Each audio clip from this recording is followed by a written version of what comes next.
General quarters, all hands man your battle stations. Broadcasting live on WNN 1470 AM, 95.3 FM, iHeartRadio, and the World Wide Web. This is Make America Think Again with your Google Blacklisted host, Tom Trento. Danger, Will Robinson. Danger. No, Will Robinson. Danger.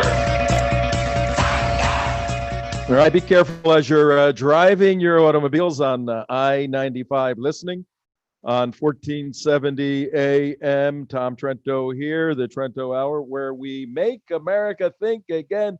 Right SUZI Gold, there you go. So that you could see MATA, Make America Think Mata. Again. If you're Spanish, mata means kill. But we didn't know that when we put that up there. Some of our Spanish friends came in. What a show we have for you today. We have, we're going to answer the question, is Lin Wood, the infamous attorney running around the country, a nutcase? Is the guy a nutcase? What the heck was that What is all going about? on with him? We're going to answer that question. And we're also going to answer the question, is Giuliani a nutcase? Not if you watched him last night. He's doing a great job. He did an amazing job in Michigan.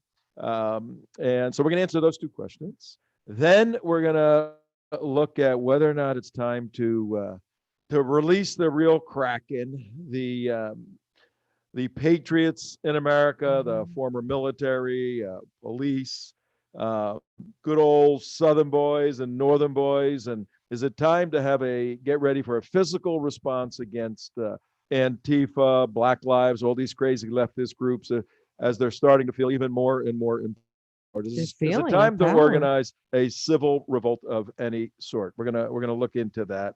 A lot of people are thinking it's time to do that, or at least get ready to do that. So we got some non-controversial stuff to do today. Well, but in a little while, we have a friend of ours coming up. Yeah, we do. We have a guest she's been on a few times on our show. Always a great contributor. Her name is Jennifer Cabrera. She's the editor of the Alachua Chronicle. And you know that she has, I did some more research on her, as we've had her on several times before, but I always learn more about Jennifer every time she comes on. She has her BS in electrical engineering from Princeton. She has an MS in electrical engineering from the University of California in Berkeley. And where she contributes so much to us is, first of all, she being the editor of the Alachua Chronicle. She's also author of many articles, and she collects the data on COVID. So we learn about the true numbers that are associated with COVID. And, we hear every day, if you watch mainstream media, hundreds of thousands of people are dying, and there's, spikes and there's more cases, and she helps shed light on what does that mean. So she's going to be on shortly. But you forgot the most important thing about her, Susie. Yeah, go ahead. She's a Gator fan.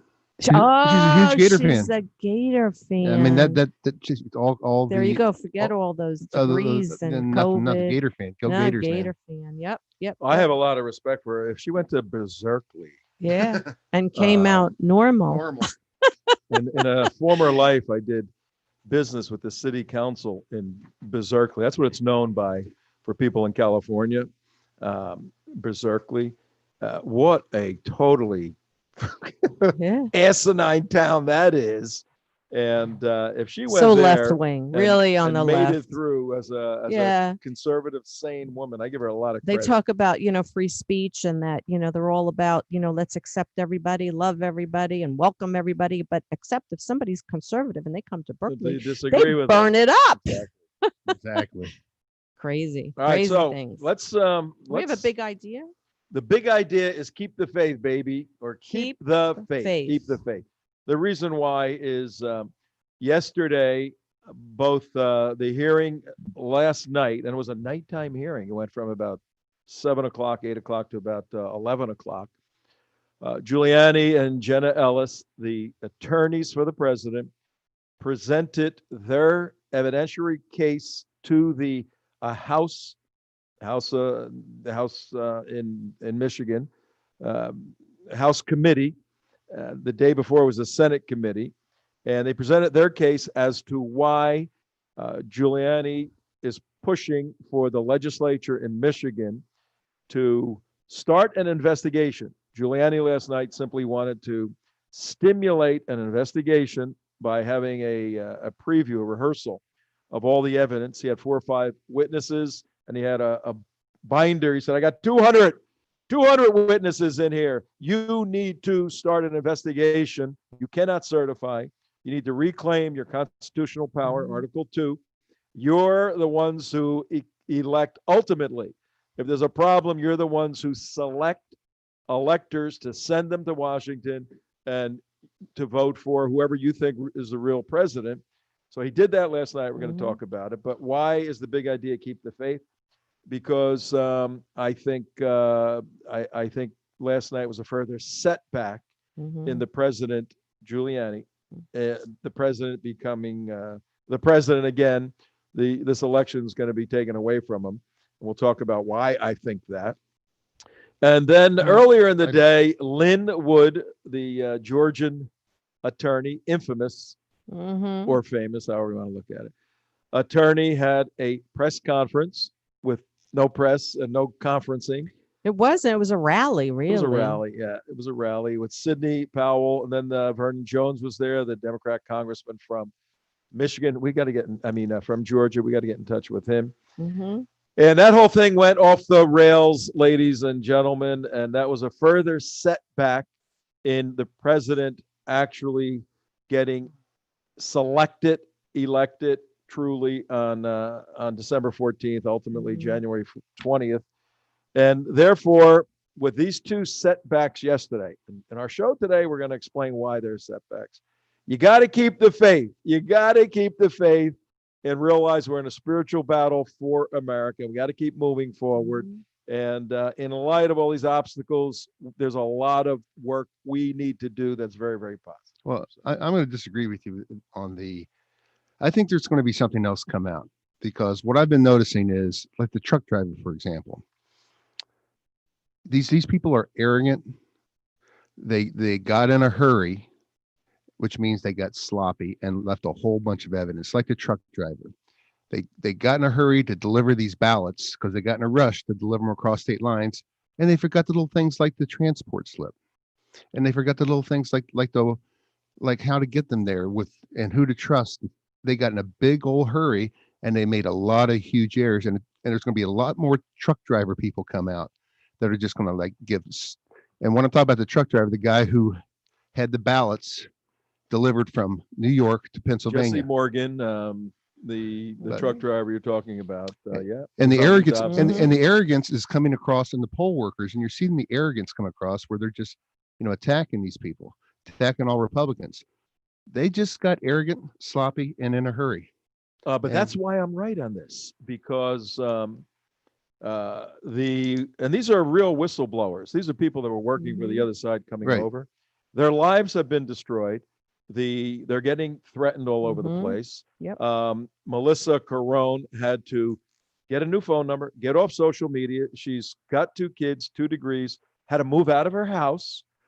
And the reason why Michigan was set back yesterday was Giuliani's presentation was absolutely magnificent, notwithstanding that nitwit Morning Joe laughing about it. It was brilliant. It was fact-based. It was constitutionally affirmative. But the Democrats, there was no way in the world the Democrats were going to agree to having a large session to consider rejecting the certification. And the Republicans were all squishy. They're afraid that Black Lives and Antifa are going to dox them, go to their homes, all of that. And they're just saying, I don't need this. I don't need this. So we're right on the facts, but the people we're entrusting to take the facts through to a conclusion are scared out of their minds right now. Well, the one thing that could come across is the forensic audit stuff. If that comes through, that would be huge, because if you can't inspect 71% of the ballots, I mean, you can't trust that election. How do you trust that? How do you trust that election? Now, factually, yeah, I'm more and more convinced every day that this is a total fraud and stolen election. Today at noon, and we have to have them on maybe tomorrow, our friends from Nevada. Right. Today, before a judge in court, there's going to be testimony on complete fraud in Clark County. I just think there's more stuff like the truck driver guy come out, and the snowball's gonna get bigger and bigger and bigger. But I don't think it's a question. Like it's already been revealed over and over again that there has been fraud. This was a fraudulent election. There've been congressional meetings. There have been exposure from people who were eyewitnesses. The question is, where does it go from here? You have Sidney Powell, who said that she's sending all of her evidence to the Department of Justice. And then she said, and who knows what's going to happen after that? That gave you a lot of confidence. Yeah, like I was like, it kind of like fell flat. So the question is, yes, there's evidence. Yes, there are those that came forward. It's in multiple levels, multiple states. And then she even went on to say that this was across the country. It wasn't just in those questionable states. It's across the country. So the question is, where does it go from here? If the Department of Justice isn't trustworthy, well, then where's our country at? And what are we as citizens, what are we obligated to do to ensure that our vote counts? And we're not Venezuela. Well, we have to do that, like that one legislator saying, unlock the box. And when you start doing that, you get that forensic audit thing. All kinds of stuff starts falling out of there. Like I was talking with Patrick Colbeck the other night, is on these machines, they have network cards, and those network cards have a fingerprint, a hardware Mac fingerprint on them that absolutely 100% ties them to wherever they go in the world. It's a unique address. It's a fingerprint on that computer. So you can say absolutely 100% that this computer was hooked to the internet to here. Once you have that, although, like I said, they got sloppy. Yeah, they got sloppy. They did. We know that they got sloppy. This is not your show, Tom. This is not your show. Where does it go from here? You're missing the point. No, I'm not missing the point. Yeah, you blew a fuse yesterday over at Bill Barr, right? I'm not saying Bill Barr. I didn't say Bill Barr. Where I'm going. I said, he's got to answer immediately. Yesterday afternoon, the DOJ clarified Bill Barr's position, and his position isn't that the investigation that's launched to this point hasn't found sufficient, but they're continuing to search for it. So, but I say that because you're speaking from a factual perspective. The facts are on our side. Sidney Powell just handed facts to the Department of Justice that we're all questioning whether or not they're going to do anything with it. So you're reversing your opinion on Barr. And then conversely, I don't think the Department of Justice is going to run with this because I think there's just too much stuff going on. Conversely, all the state legislators in each legislature has to, in the next 10 days, have gigantic investigations to look at all this data, which is impossible to do, then reach a decision and then go against their certifications. It's just a bridge too far. As long as they don't certify. Let's go to our guest. Yes. Go ahead. Our wonderful guest. You know what, Jennifer, before you came on, I gave you a wonderful introduction, which you didn't hear. But trust me, it was a beautiful introduction. We thank you for coming on. You're a delightful guest. Not only delightful, but you're also extremely informative. And we know that as the editor of the Alachua Chronicle. You got it right. Yeah, how about that? That you also provide reports for COVID data daily, specifically the deaths. And, the information is still coming out, continues to come out that, cases are rising and wear those masks and stay 6 foot apart. And so tell us. Wait, I have a couple of questions. Okay. First of all, how'd you make it through Berkeley? Did you really go there?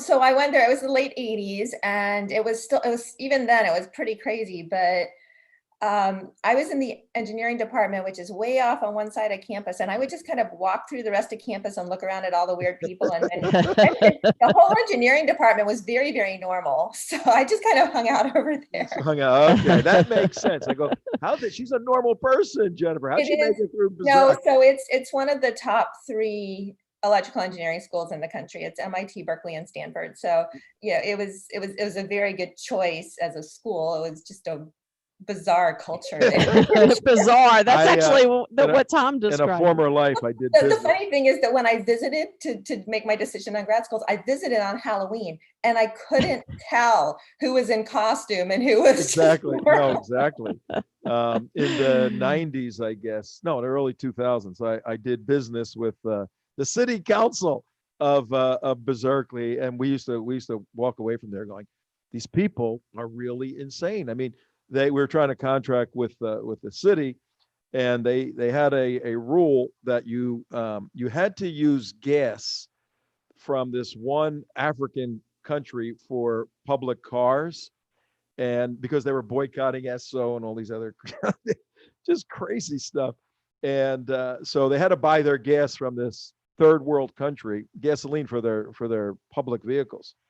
And the joke was that the cars would go about a week and a half, and they would all die because there was so much dirt in the gas. It just killed the cars, and they could never get their cars to work. They were always in the repair shop.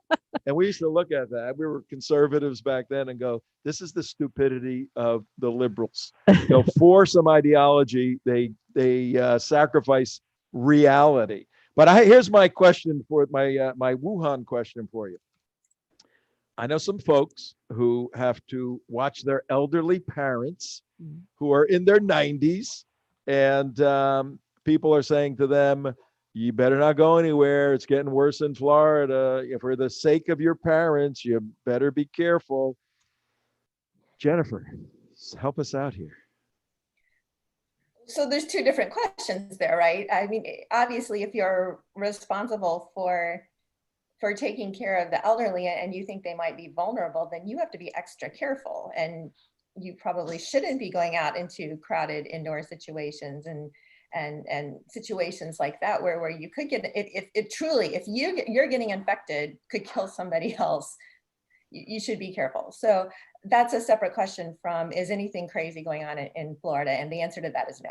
So, okay. I mean, what we're seeing, we are seeing cases going up, but keep in mind that our 7-day average for testing is 50% higher than it was at the peak during the summer.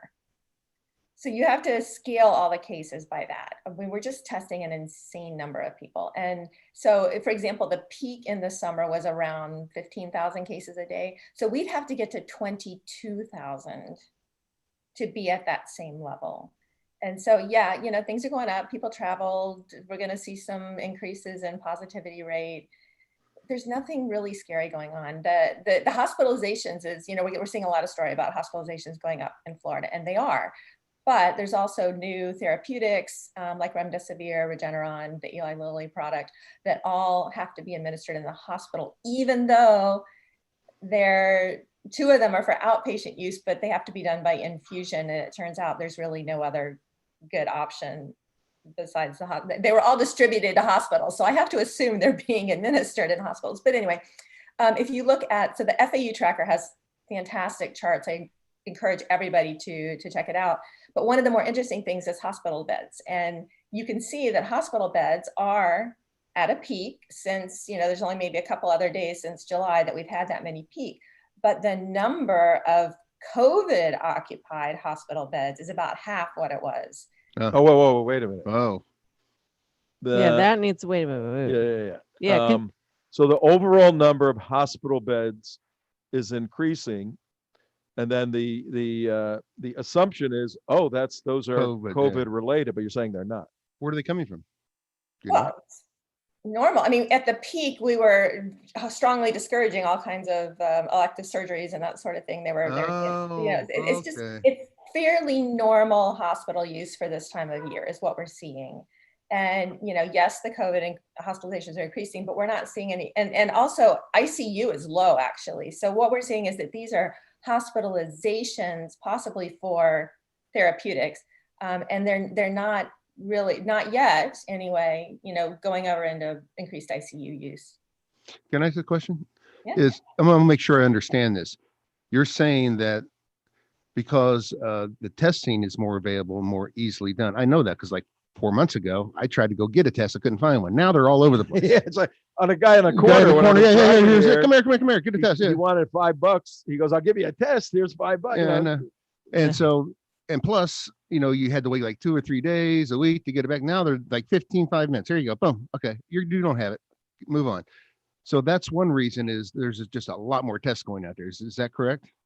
Yeah. I mean, like I said, 50% more than even a month ago. We're doing 50% more a day.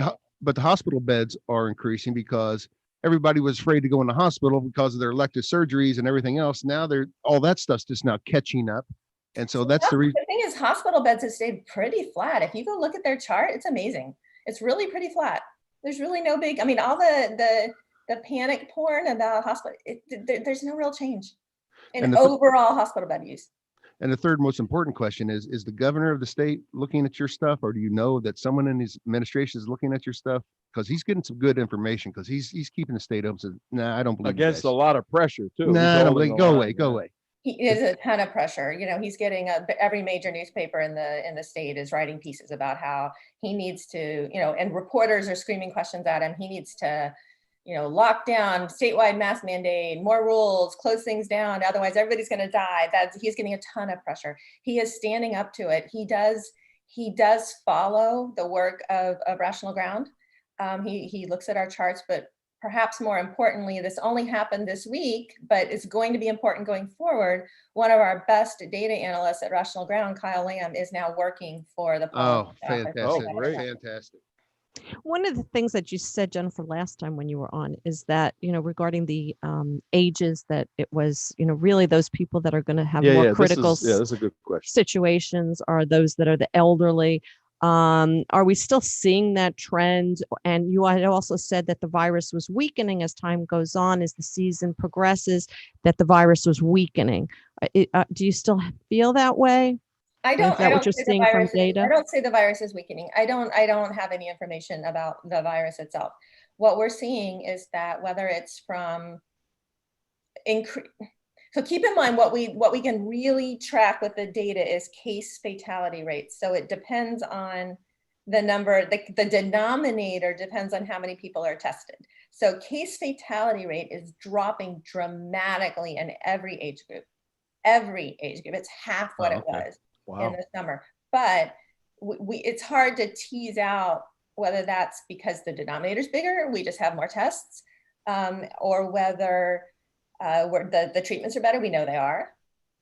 So there's a lot of factors to say. There's another theory that just says that the people that were really vulnerable died early.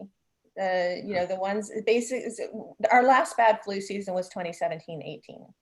And so we've had two low flu seasons so there were probably people who survived those two flu seasons that wouldn't have survived a normal or bad flu season. And then they died of COVID in the first wave.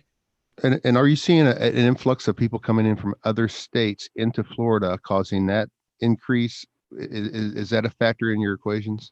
Anecdotally, my part of Florida doesn't have snowbirds, so this isn't a phenomenon I track, but I do hear from the guys at FAU that they think that the October, November bump has something to do with snowbirds. I don't know whether that's true or not. Well, I'm more talking about New York's gone through a whole lockdown. Everybody's fleeing there anyway, not just because of snowbird phenomenon. I'm talking about just in general, everybody's leaving these controlling liberal states and coming down here. And you haven't seen a number, you don't know anything about that. Well, unless they've moved and have an address in Florida, they'd be counted as New York cases.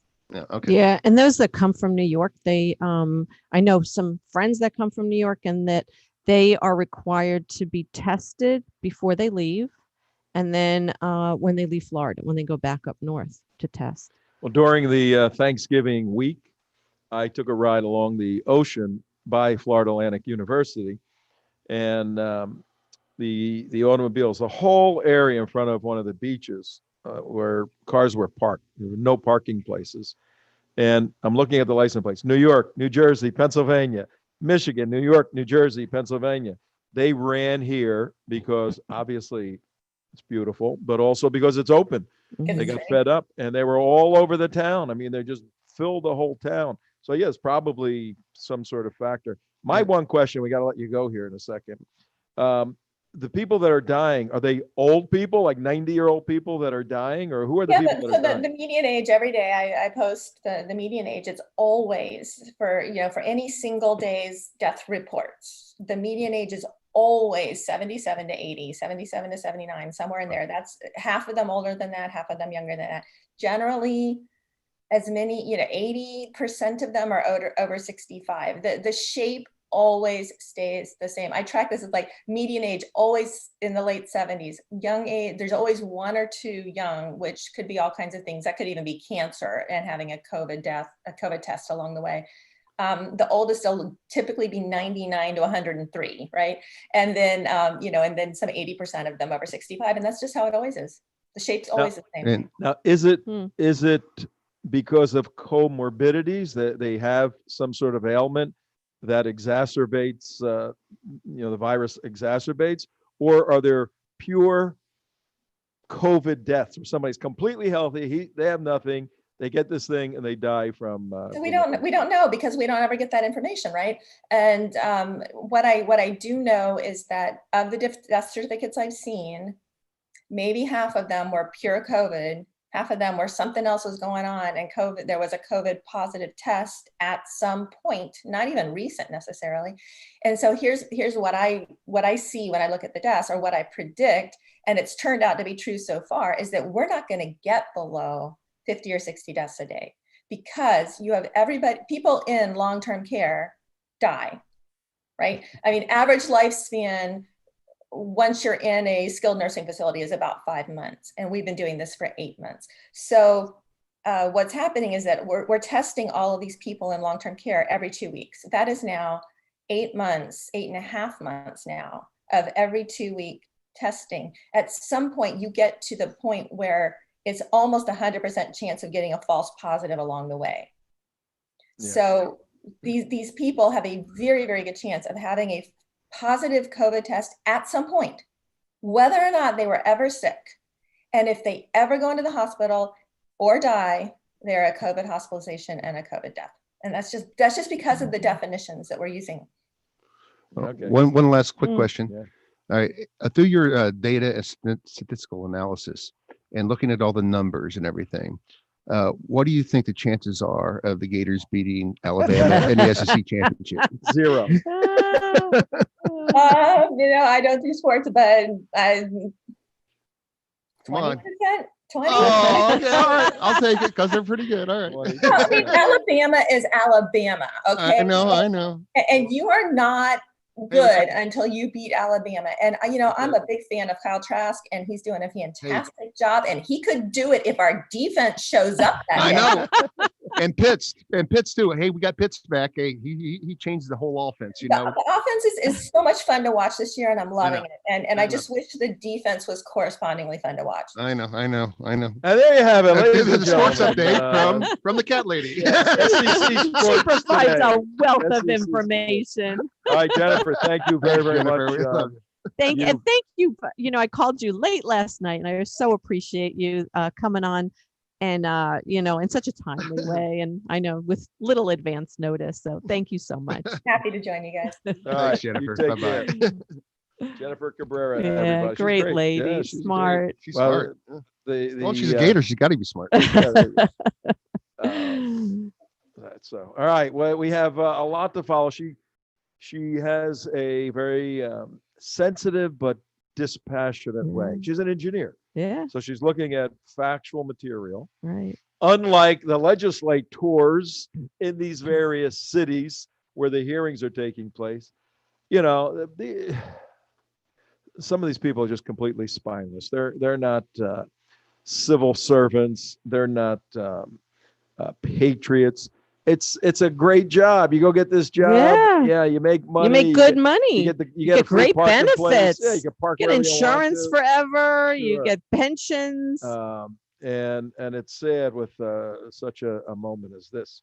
Let's spend a little time on Lin Wood. Hold on one second. Before you go there, I got to show my happy birthday shirt on. There's your happy birthday shirt. Very patriotic shirt. Susie Gold. Thank you so much, Susie Gold. You're very welcome. Enjoy it. Okay, go back to your show. It says freedom is not free. Put it on the big box here. Yeah. Are you on the big box Well, or the I'm little real box? big box. You're in a fake big box.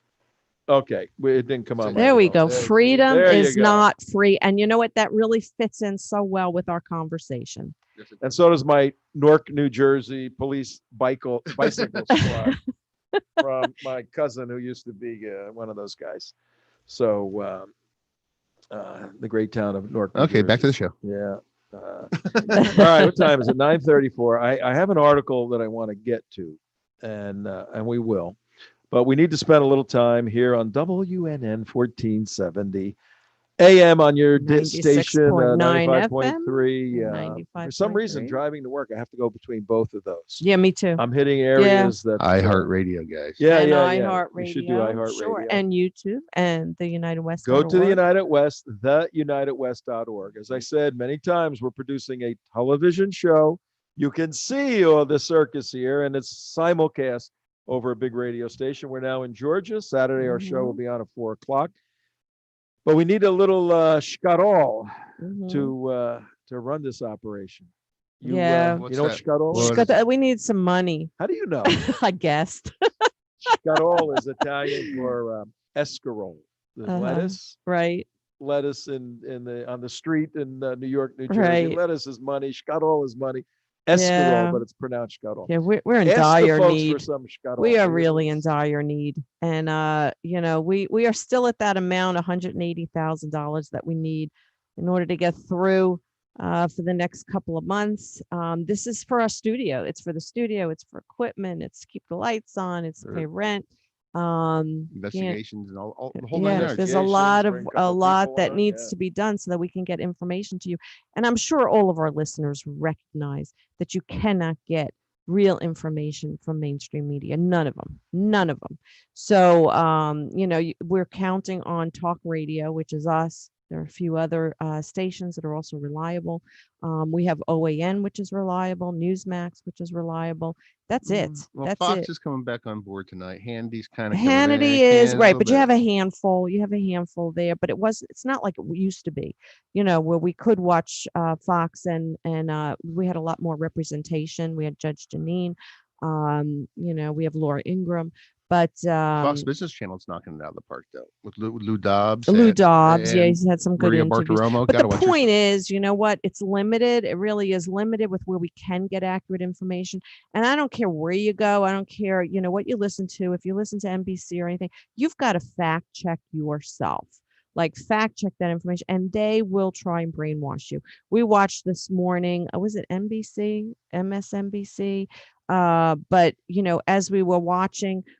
They roll their eyes, and if they have a guest, they they were watching Giuliani. They were talking about these people that are putting their lives on the line to come forward and talk about what they are seeing, what they saw at the polls, their firsthand knowledge, and the fraud that they witnessed. And then they're rolling their eyes and making fun of them and saying it's a conspiracy theory. But anyway, let me just finish. That the important thing here is that we at the United West, first of all, nothing is said here that is not vetted. No videos are shown unless they're vetted. None of our guests that come on are invited unless they are vetted.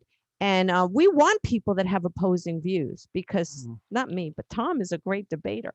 But we are open to having others with other views, which is fine. We want to have the conversation. That's the American way.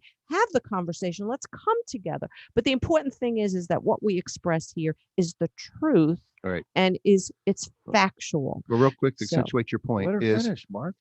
She's going on for Were 5 you done? minutes here. Oh, no. I wasn't going on for 5 minutes. Since you rudely interrupted, go ahead. You were supposed to be asking for money. I'm asking for money because the point, let me finish. So because the point is, first I want to say that this is who we are. This is what we do. And this is why you want to support us. Because, so you go on theunitedwest.org, click on the donate button. You can also, there are sometimes issues with the donate button. Right. And and that shows the seriousness of what we're up against today, is that with all the censorship, and also that they're playing around with our donate buttons, they're interfering with our ability to reach out to you. So if you can't, you can mail a check just like the old fashioned way. That's the way to do But it. but we need your funds. You want us to fight for you. You want us to bring this information out. You need to support us. We're not talking about salaries. We're talking about functioning, just to function, to keep the lights open and the doors open. So please donate, and donate generously. And people like us are doing the real investigations. Fox News and all those are not doing the real investigations. Like we brought on Patrick Colbeck, all these people. We're the ones who are bringing this stuff. They don't go out and do the research. We're doing the research. Just let you know. And then they pick up on what we're doing. Mm-hmm. Yeah. So help us out. Help us, please help us. Let's go to the rally yesterday, and also, in addition to the factual material we bring, as any good news-oriented organization should do, we have opinions. We're not objective. We're very, very subjective. We give you what we think. We've distilled this. We've synthesized it. We've thought about it. We've argued it for years, and then we tell you what we think. And we tell you why we think what we think. And we try to persuade you to make America think again. But you're a free thinking individual. You make up your own mind, but you listen to what we're talking about, and it will make your day better. For sure. And you'll also feel empowered, because when Yep, you have the good point. information, then you are empowered to speak with others. And we need to take our country back. And Very one good of the point. things that we need to do in order to do that is to gain the knowledge. And you will gain that here. Knowledge is power, right? It is. All right, well, we need to give you some insight into Lin Wood. Lin Wood, now here's the problem. All of us post-election loss of Donald Trump, the next day, the 4th. He lost. Did he lose? Did he not lose?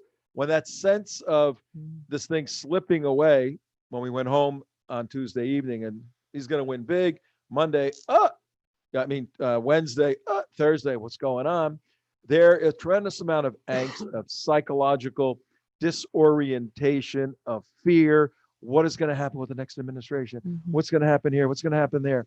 When you're in that confused, somewhat chaotic mental state, and somebody comes riding along on a white horse, and the horse actually may be black, but they whitewashed it a little bit, you run to the person on the white horse. And that's what's been happening to the conservative movement. You can't imagine since November 3rd how many hundreds and hundreds, probably thousands, of emails and tips. And this guy has the answer here. Watch this video. Obama was arrested, and now the Kraken's coming down, and Bill Barr and Q are going to come out and clean the deep swamp and all this stuff. And I'm going, whoa, relax. I've been doing this for a long time. Things don't happen like that.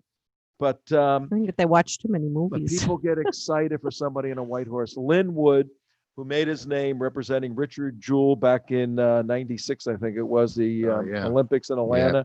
He got FBI killed. accused Richard Jewell. Lin Wood defended him and put the FBI in a box and made his name back then. Represented, went after some very large companies and defeated. He's a very good attorney. He comes along saying, I'm going to fix this thing, and everybody runs to him. Yeah. Turns out yesterday at the rally that he had, that he essentially, now we're careful how we say this. He didn't say, don't vote in the Georgia election. And that's what the cable news networks are saying. He said, don't vote in the Georgia election unless you could be sure that it's a fair and safe election. Otherwise, your vote doesn't count because they're going to fix it. But then he went on to indict Kelly Loeffler and David Perdue for not supporting their movement to fight. And the end result was he basically implied, don't vote in the election, boycott the thing. I mean, that's what came out of this. And I mean, Breitbart and others are saying, what's this guy doing? And then as they further dug into his background, it looks like he's a registered Democrat. He's been voting Democrat and donating to Obama and all these people for years and years and years. Now, I don't think that changed his desire to expose the fraud in this, but he's all over the place. And I wouldn't follow him into battle right now. I would not follow Lin Wood. into Well, that battle. message that he had still, I mean, it's, just the words, don't vote. I mean, yeah, if it's still going to be Dominion, it's going to be fraudulent. So, it's another way for everybody to be empowered to make sure that our representatives and the representatives in Georgia hold a free and fair election. But, and with regard to Loeffler and Perdue not being there, it should be substantiated that the reason that they weren't at that particular event, at that rally, was because they were at another event, which was for the Republican Jewish Coalition, which occurred exactly at the same time. So for him to have mentioned that they weren't there and they should have been there was unfair, because they were still representing, they were at another function that was very similar in terms of ensuring that there was a free and fair election. So that really was unnecessary for him to have said that about those two particular candidates. Here, I just got a text just now. Guy saying, I'm wondering what happened in Germany. The deep state is being destroyed. And this is the whole special operations team from the United States went in to get the servers. They got killed and all that stuff. This is what I'm talking about. This is the stuff that we, this is out there. All right, Mark, you had something, and I I just had a want to question finish for up you. with Lin Wood. And yeah, I'm finishing up with Lin Wood. I'm confused. Is Lin Wood and Sidney Powell working together? Are they doing different separate cases, or I don't? I'm unclear about that. What is it? I think they're working. No, well, everybody's working together in the sense of sharing information. They're filing separate lawsuits. Okay, so he's filed separate lawsuits. She's filed. So they're not working like on the same case. They're not working for the same law firm. Two different law firms. Okay. So, if you think about this logically, everybody, 9:45 in the morning. Tom Trento, J. Mark, and SUZI. SUZI's here. I'm frozen. SUZI's here. I was going to say what you were called yesterday, but I'm not going to say that. Not on the air. It was good. It was something very good. If you think about this, I'm going to walk you through this logically. You're an individual in Georgia, and you have to make a decision to vote or not to vote. Let's assume the machines are totally fraudulent, and no matter what you do, you can't win. Right. If you vote for the Republican, it gives 50 votes for the Democrat, right? Well, if you choose not to vote, the Democrats are going to win because there's no Republican votes. If you choose to vote, the Democrats are going to win because the machine's cooked. So if you don't vote, the Democrats win. If you do vote, and enough people vote, and they start, all these different games are being played, there's going to be such a gigantic red flag at the end of this thing. If they tweaked it, if the machines tweaked it, that even on runoffs, you can have recounts, you can go to court on a runoff. This thing could go to the summer before it's resolved. But if they don't vote, like I said, then there's no chance of winning. So the only way there's a chance of winning, whether the machine is fixed or not, is by voting. Right. He should be saying, we got to run two tracks. We got to do everything we can from now until January 5th to assure the integrity of the machines. And we got to get as many people out as we possibly can. And get them off the internet. That's what we're secure doing. Them. And then be prepared for the battle afterwards if the machines are indeed throwing the election. Right. So the point is go out and vote in volumes.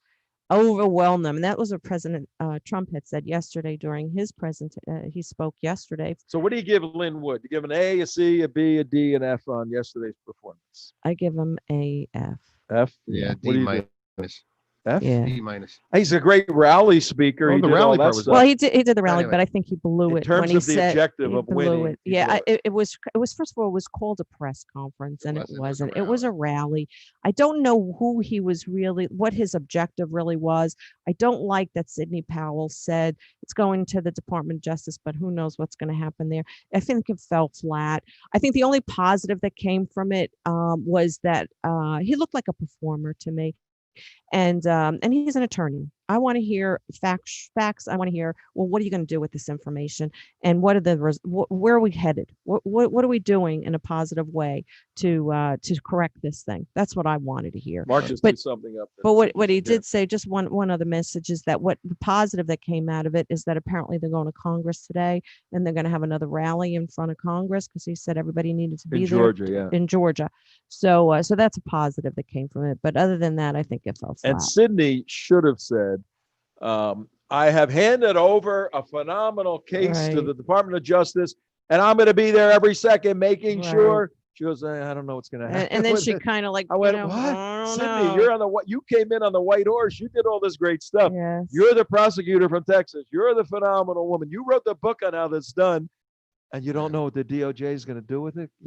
Yeah. Mary Oh. said he looked like Jimmy Swaggart. I got to agree with that. Yeah, it's I pretty good. like the first 5 minutes. I think I texted you and I said, wow, Lin Wood is outstanding. Yeah. Like, because the first 5 minutes, I was like, whoa, this is like my hair stood up. I was like, I had goosebumps. I was like, Like wow, Jimmy Swaggart. I was fired up. And then it just went on and on and on. And Mark, what and did you didn't just go throw anywhere. up there? Yeah, I'm trying to get to this story here. Is there's a headline out that Georgia group founded by Stacey Abrams, the one you mentioned. What's the name of that group, Tom? It's like Clear the Vote. Clear the Vote or to something vote. Yeah. Georgia group founded by Stacey Abrams, our favorite Stacey Abrams, under investigation for seeking out of state dead voters. So she's registering dead voters who are out of state in Georgia. Okay. So what's wrong with that? And the point is, They're not goes from about what you're- Georgia, that goes- so Yeah, well, they're getting Hey. in their afterlife, they're having an impact. I in tell you Georgia what, I put elections. it to you this way. If dead people can vote, so can you, Georgians. All right, get out there. Yeah, exactly. yeah, everybody that has the important thing here is go out and vote, and also make sure that you vote for Purdue and Loeffler. Super, super, super. But this is the important. point we just Tell your made. friends. This is the point we just made, that because people are asking me, it's the same machines. It's going to be the same for us. No, But it's different because there's hundreds, thousands of lawyers, thousands of people watching. So many eyes on it. Everybody's looking. She's playing games already. Mhm. Stacey Abrams, as you know, she ran in 2018, almost became the governor. She thinks she still is. She has this phony baloney organization, 900,000 absentee ballots already. And already a month away, she's being investigated by authorities for cooking the books. Shut up. What's that? Oh, it's you. That sounds like Doug Flutie. Yeah. No, but I was having this argument with someone else yesterday about we need a Secretary of State, and in this case, it actually was Brad Rathsberger, who was a total just, I don't even know the words for him, but he is the one who's launching an investigation into someone trying to register dead voters. You do this stuff beforehand, you can stop this mail-in garbage. This is what I was trying to have an argument about someone else on a call yesterday. You need to do the investigations beforehand. This way you can stop these votes from even being cast. Yeah, absolutely. All Mhm. right, 9:51 in the morning. We got a few minutes We left. know that. Time's flying as always. We got so much to do. There's here. so look at how I we have a know, lot more I to know. say. WNN 1470. We're here every day, 9 to 10. Every day, and we Every weekday. We take weekends off. right. We do weekends nothing. were- What do you do on a but weekend? well, I keep Shabbat, so Friday Okay. night and Saturday is my day rest, and I have a lot of guests over. I have a lot of fun. I read a lot. I do catch up on all my readings. Yeah. All these guests that we have, anybody wrote a book, that's my day. You're I doing- oh, read the that's books. perfect. I read the books. I'm not a I like TV that. watcher anyway, but I don't watch on Shabbat. But yeah, and then go out, and Sundays Sundays is the day that I'm just out, and I go over to Del Rey a lot, go to Meisner a lot. Just enjoy the day. Yeah, keep it open. There you go. A Keep little it insight open. into Susie Golf. You see her out on the road in Boca Raton or I Palm live my Beach. week for Shabbat. There you go. Really do. Oh, that's I good. I work think- all week. I have long days. I think a day of rest is Get up early, necessary. right? Now that I'm doing That's been right, doing the show, you're- I'm up 5:30 in the morning. I go to the gym What was every your day normal for an time before hour. you start doing the show? Oh, like 7. Okay. 7. That's Now not I'm too up at bad. 5:30. I go to the gym, and then before I come in here, and I'm all pumped up. Mark gets up at 5, Mark, 4:30. No, I didn't. Well, I went to bed at 4 last night. You work hard, Mark. Mark, with No, all I the was just up. editing I was and just- everything I was you do. editing till 11:30. I We was need just help up from at Mark. 4. We need help from Yeah, Mark. We need help. We need Anybody money wanna- so we can hire somebody to come in. Anyone want to endanger your life, sacrifice your Yeah. future employment, Come here. work for no money, but have a phenomenal time. in Yeah, if you're a impacting the world. technical person, and let us give us a know. call. Mark needs Yeah, help. I can show you how to make no money and expand. I in think we 30 lost hours. Damon. Yeah. I think Yeah. he He lost it. actually he had to get a job. he got a real job. a Yeah, real he got a job. So We're happy for him though, that's sort good. of. sort of. It's right, well, it's here's what I'm gonna do. bittersweet, bittersweet. I'm going to introduce. Well, let's. Quick note on Giuliani. Then I'm going to introduce this article. We're going to have to do it another time because I have to give it a lot of. You have to It's got so much preface it. merit to it, and I Mm. lost it. That's good, isn't that good? But Giuliani last night. Did you pull anything up, Mark? You got anything? Yeah, but it's not Too late. edited. Okay. It's not edited. To put into perspective, what happened last night, and these are amazing because the clock is ticking, everyone, and it's a constitutional clock. The timeline has been set by the Constitution that mid-December, the 14th now of December, all the 50 states have to send their electors. They got to send them to Florida, to Washington, send Well, send them to Florida. and yeah, send them to Florida. And the states have certified. Each state has different laws how they certify. Some require that the winner of the popular vote necessarily gets all the electors. Other states don't have that, so it's kind of a mixed bag.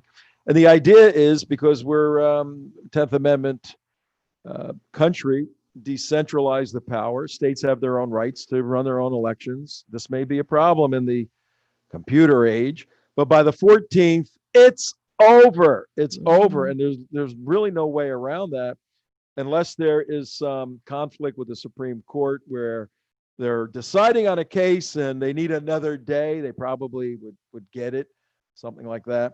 And something may go up to the Supreme Court. It could be the Pennsylvania case. That's a possibility of. Ted Cruz next year. But you of know what? Giuliani. I have to interject. I need to ask you. This is unprecedented, right? We have never had a situation like this. So to me, it's unconscionable that we have to be I know it's the Constitution and it's December 14th. However, if all of the cases have not been heard, have not been read, and they have not been had time to judge this appropriately, then isn't there a clause or isn't there a something that the president could do or that Supreme Court could do to say, like, this is they need some. I mean, I know, President Trump does have the 12th Amendment. It was an executive order that if there is found to be blatant illegal activities with regard to the election. Look, no, the answer is no. Nothing can be done that's reasonable and normal. Is there some crazy thing that maybe can happen? Maybe, but nobody really knows what it is. What do you have, Mark? Oh, Giuliani's testimony. I'm not sure of this clock because we start at 9:04. We got a couple minutes. Okay. Right? Here we go. Very well, the Senate Oversight Committee, but we wanted to offer you an opportunity to speak, and then I will let each member ask you a question. All right? So go ahead. Mr. Chairman, Hit your button, Rudy. this represents the affidavits of the witnesses that we didn't have the time to call. I make sure that button's pushed. Rudy's got Thanks, gray guys. This hair, represents the everybody. Look at affidavits that. of the people that we didn't get a chance to call. There are hundreds of them, and they specifically allege similar acts of fraud, very similar to the witnesses that you heard. I find it puzzling that there seems to be such confusion about it. Maybe because of my background as a prosecutor, it's pretty obvious to me what happened here. The Democratic leader Mark, hang on. in Pittsburgh. You know what we're going to do? This close was so phenomenal. We have Barry Shaw on tomorrow. You play it then? We're gonna play his close. It was just amazing, and I don't think a lot of people saw it because it was online. It was being broadcast. It was late at night. It was way late. Late at night. It was like after Hannity. I had to watch. It wasn't on television. I couldn't watch it. I had to watch it on the computer, and it was amazing. So we'll play. It's only about 4 or 5 minutes. Then he gets some questions, and I thought there was going to be a fist fight a couple of times. But we'll play Rudy Giuliani's close, and it encapsulates the problem, the fact of fraud, and the fact that no one's going to do anything about it. We'll see you tomorrow, everybody. Bye, Barry Shaw is back. everybody. Have a great day. Join